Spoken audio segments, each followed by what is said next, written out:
Hey, Chris. Hey, Android. Come on out.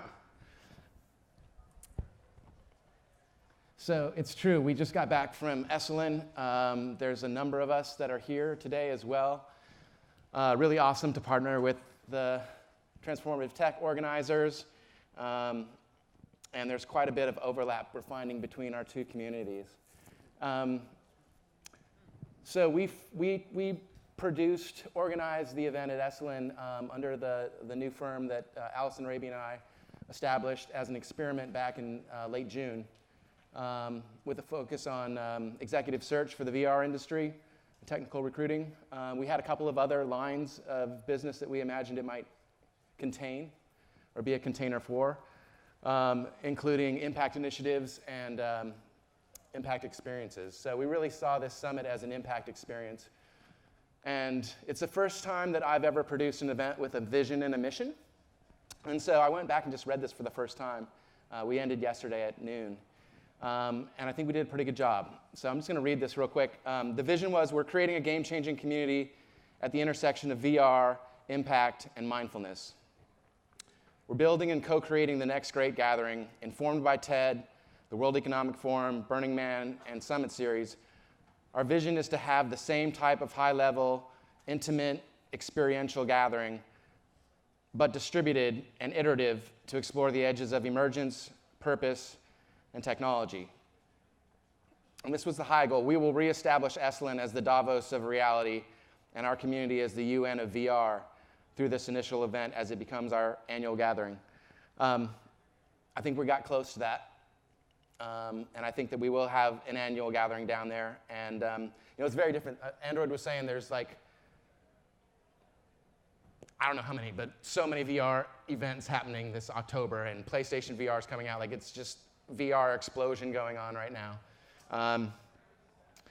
So the mission was to develop an active community grounded in personal development and self-care, inspired by cross-industry innovation, and acting as catalyst of thought leadership and network expansion experiences. We'll treat these experiences as experiments with a focus on collaboration and intent towards personal and social transformation. Running experiments is interesting and challenging and difficult and messy, especially with a goal of transformation as a result.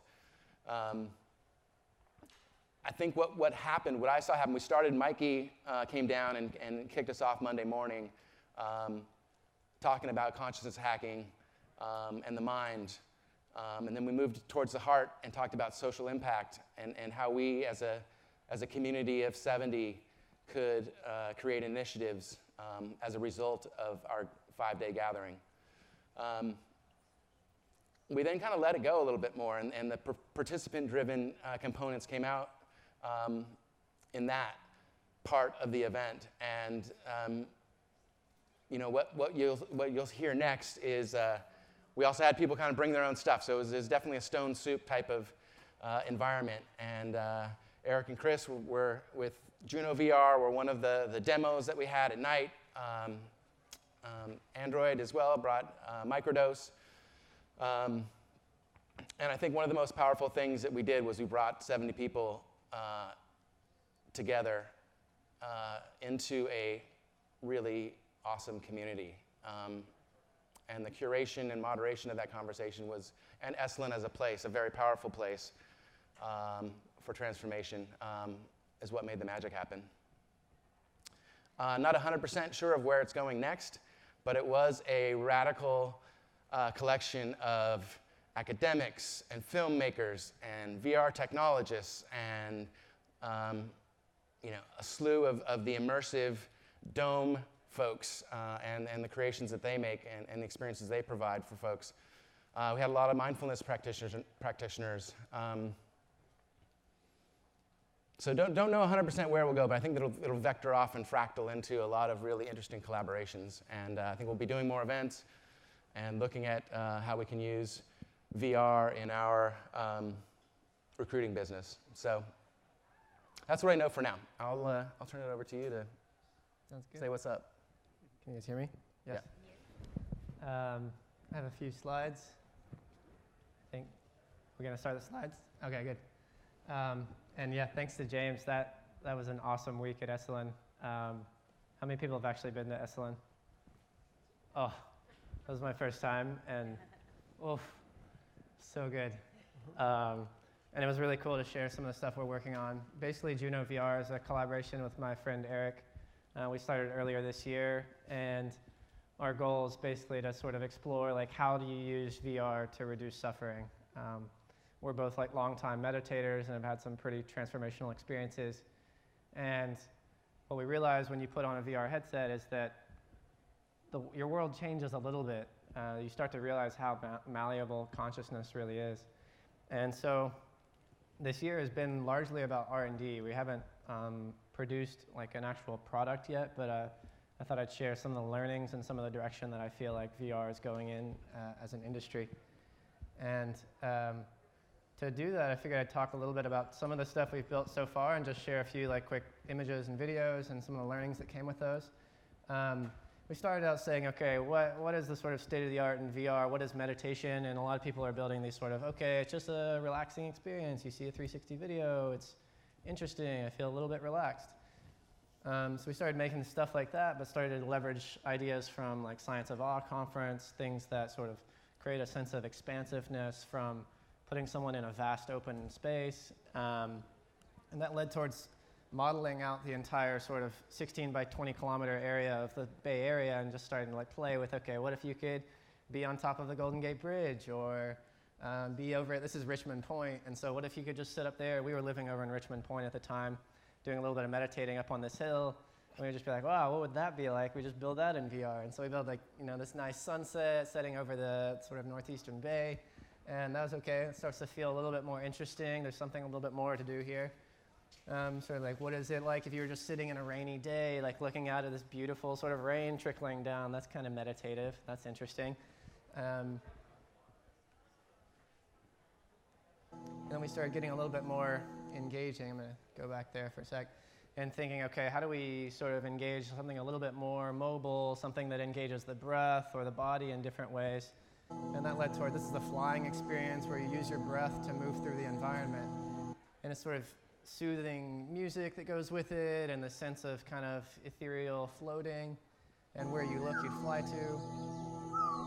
This is one that reads in the sound of the voice, and if you're sitting quietly, the breath, and the environment reflects your breath directly back at you. Sort of this breath emanates out, and the sort of your present-minded awareness joins these particles, and the particles emanate back at you, and you feel a sense of like, ah.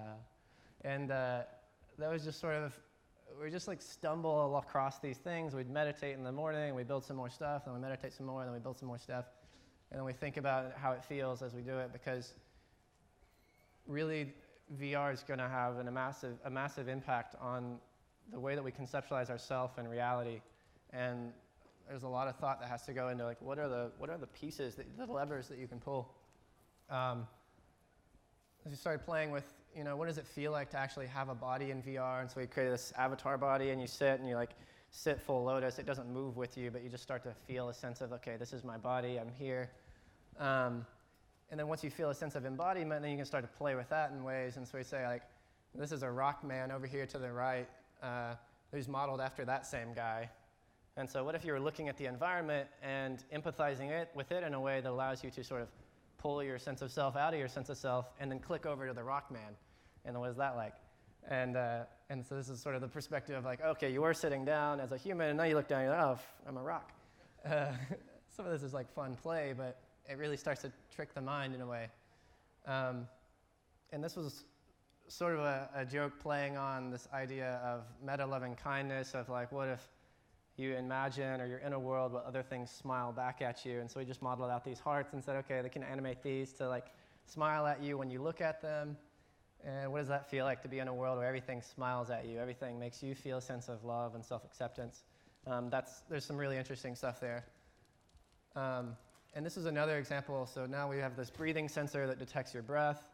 And what if you were doing these breathing environments where as you breathe, you see videos of people smiling around you? And that sort of takes the sort of a mapping of a meta-loving kindness type of meditation and maps that into this visual space where you just like, and as you breathe out, you see like smiles, and it's like happy people. how does that connect this emotional state with your physiology, which is really interesting. And also did some stuff. I'm kind of cutting up on time, so I'm going to run through the rest of these.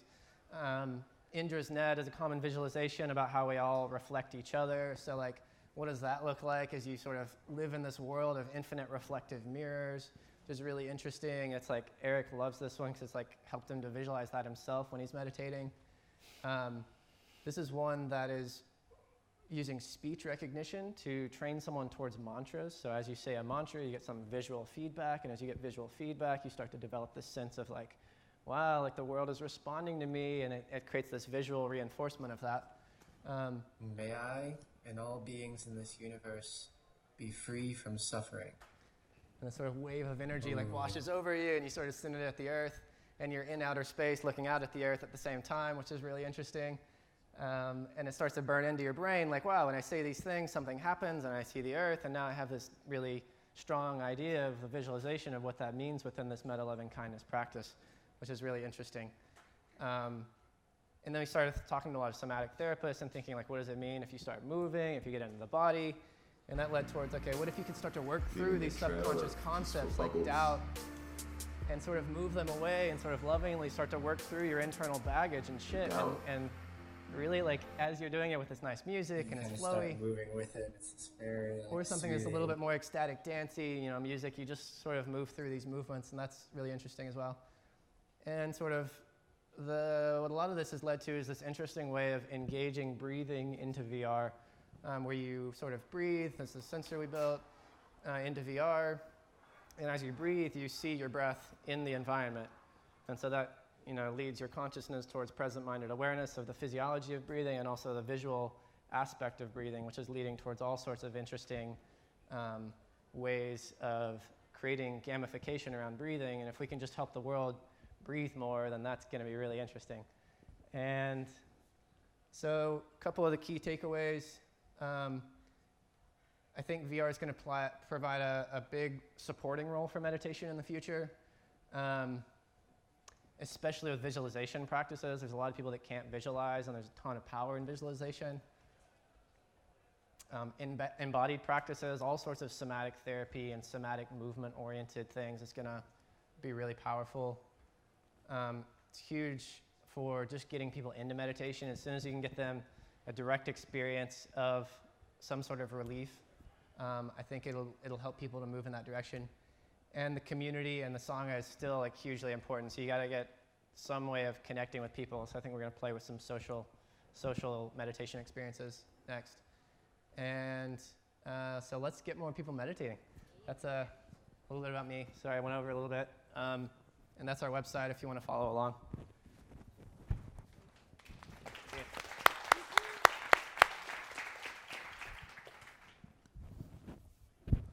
You guys, Mr. Android Jones.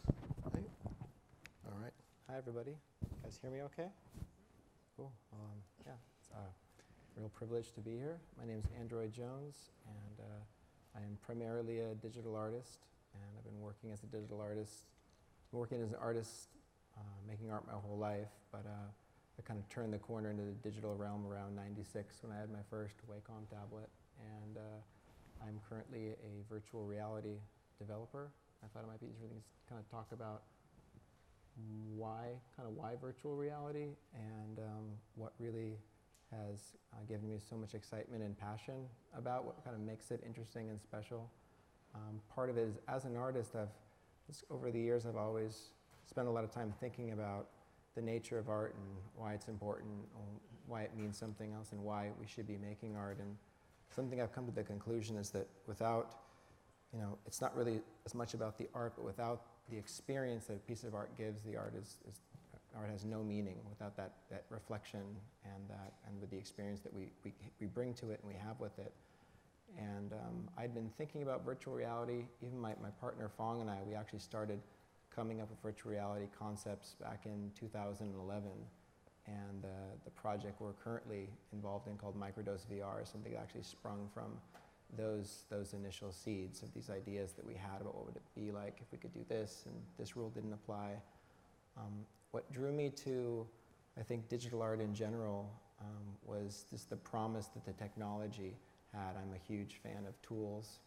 We all have different relationships with technology in our life, and I think from a fundamental or philosophical level, something I've learned over the years is that technology really represents, it's an extension of our own consciousness. Like when we're interacting with these machines, with these different pieces of software, it's easy to see these things as something that's far and removed, but when you get down to the core, I take apart my laptop, it's like a marriage of like consciousness and earth together. This laptop's made of magnesium and crystals, and there's all these different earth elements that the human mind has manipulated into this amazing machine, and that's something that's always really fascinated with me. The tool that I've been using for years is the Wacom tablet, because it allowed me to, I use this big oversized tablet that I don't even sell anymore, but it allowed me to take my mind and my emotions and my thoughts and explore them within this realm with very few boundaries, and I was able to use like more of my body's interaction into it. And that's an experience that I really found valuable. And it wasn't really just, the experience wasn't just how I was interfacing with it, but it was just this experience of this creative flow state that I was getting into. It's something that I've come to realize that I'm heavily addicted to whatever kind of neurochemical reaction happens in my brain when I'm being creative. So about 5-6 months ago, with virtual reality kind of coming to, like really the tools and the technology becoming available, Fong and I sat down and we decided to start a project together. And one thing that made virtual reality really interesting is that there's a meta level of it where someone can experience a painting, but really the experience is it's kind of a reflection, or it's what you bring to that. But it's still and it's static. Or virtual reality gives us the opportunity where the art really is the experience that you're creating for someone else. And when I kind of thought about if I could make a piece of art that was an experience, and what would be the most valuable experience that I know about and that I'd like to give to other people, was the experience of that juice of what it is to create something, and just to be in the state, and to be kind of from like the yogic tradition, like more in the being than less of like, the fruits or what you're making. And so microdose came out of that. And I think combining, so trying to find a way, how do I extract the experience of being creative? And then the other component of it is like, what is virtual reality? Like, what makes it different? Is it just 2 monitors, like 2 phones over your head? And is it just a couple different controllers? But something that I think the more we develop for it, our process has been we've been really open to almost like the spirit of what it wants, or what this technology wants, and whether that's a spirit or it's an echo of our own selves we put into this technology. I'm not sure, but I can sense a feeling of feedback, and it could be totally subjective, but I've felt this through developing it.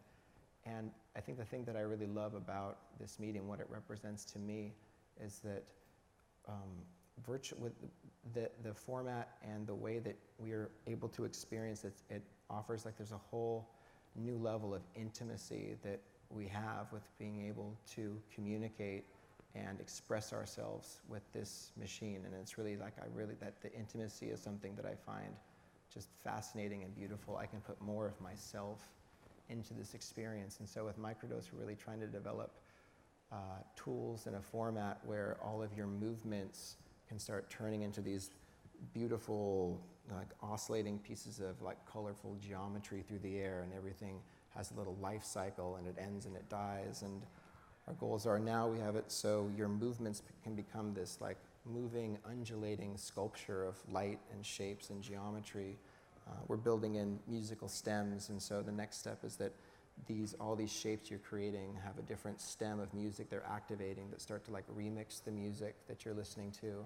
And the next step is we're able to have each one actually make individual and distinct sounds that you can then loop in midair. So you're looping these different sounds, and so ultimately we create a feeling of, we're calling it the sculptural synesthesia, where you're able to sculpt the sound. And that's the other thing beyond the iPhones on your head and joysticks. The VR allows us to take the amazing things about molecular density in this reality and juxtapose and combine those things together. So the questions we asked ourselves, like, can someone be dancing? Can that dancing turn into the sculpture? And can that sculpture turn into a sound? And we've never had an opportunity for us to kind of explore this type of possibility. And the reason that we were excited to take this invitation to be here today is that to take that intimacy to another level, because your hands are an input device, but we're really excited and curious about all the people here that are working on this amazing sort of biofeedback and EEG.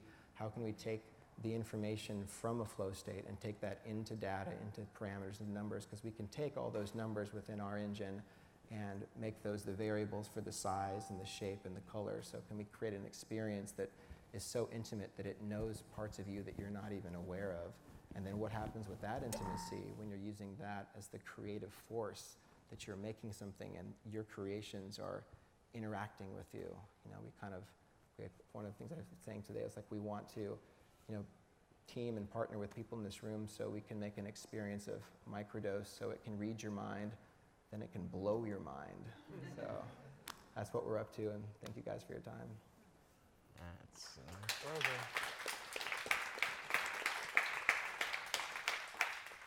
So we were going to go to Q&A, but I think our time is through. We got the red light. I do a few questions. What's that? Like a couple questions. I don't know. I don't want to misbehave too much. Do it? All right. Yeah, okay, quick questions. Anyone? Now's your opportunity.